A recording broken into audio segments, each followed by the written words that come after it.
to Ronald McIntosh.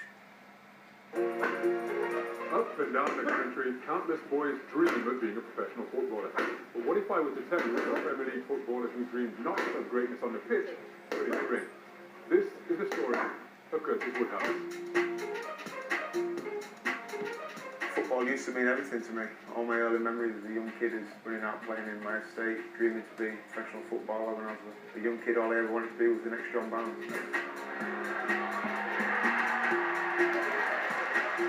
Finally got an opportunity at Sheffield United, became their youngest ever captain, moved to Birmingham for £1 million, and then finally crashed and burned as a young man, hit rock bottom.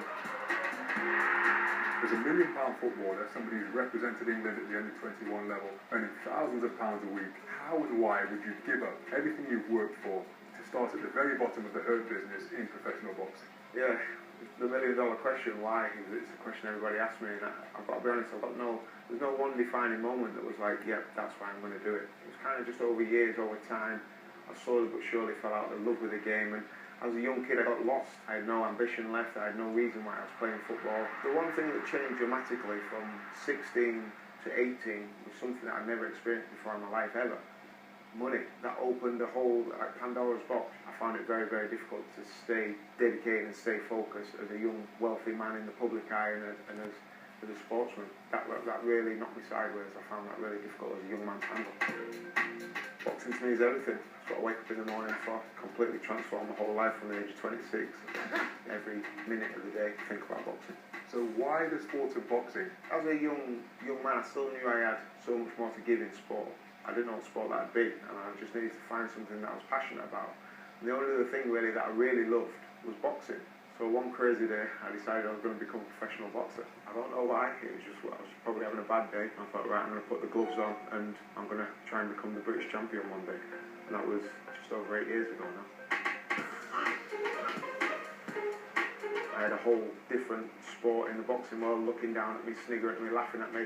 When I came to the gym, start training, they were queuing up round the corner to be the latest person to beat me up. So yeah, I found it real difficult. When you're not very good at football, you know, you normally lose 2 or 3-0. When you're not very good at boxing, you get smacked in the nose and get nosebleeds, and it's a painful way to learn.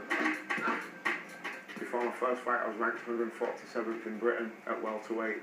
I was 147th. So when people say you started from the bottom, I literally did start at the lowest of the low. Over 8 years, built myself up, lost fights along the way, never gave up, kept the belief, and now I'm sat as the champion of Britain, #1.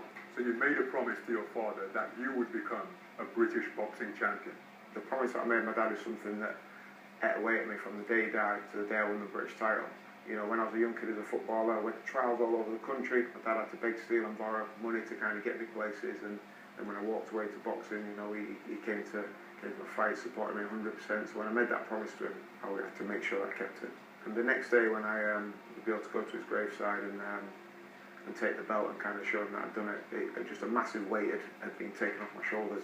To what extent do you feel you have unfinished business with the sport of football? Once I've hung my boxing gloves, I want to go into football management. There's nothing really in football I haven't experienced. You know, being up, being high, being low, kind of done it all. I believe I can assemble a good team, speak well to the young lads, point them in the right direction. You know, put a team together that, you know, they can be proud of and hopefully inspire a few along the way. I think it's probably tougher than boxing being a football manager. They don't seem to last long these days, but I'll give it my best shot.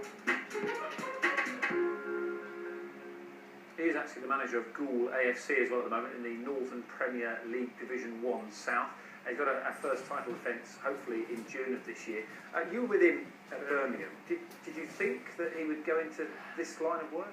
Well, he was always in the gym and keeping himself fit. What a great lad, great banter, and what a good footballer he was. He had a beautiful left foot. He'd get up and down, score goals, cross it. But he fell out of love with football. Yeah, and for him to win the British title, you know, what it could be a film. What a guy, and so pleased with him. I love the fact he's gone back into football management, because I don't think he'll be getting many players knocking on his door asking why they're not playing. Yeah, nobody will mess about with Mr. Woodhouse, particularly what he did on social media as well, which you can find somewhere if you put him into Google somewhere. Not that we should condone that sort of behaviour in any way. An eye on next week, by the way, gentlemen, and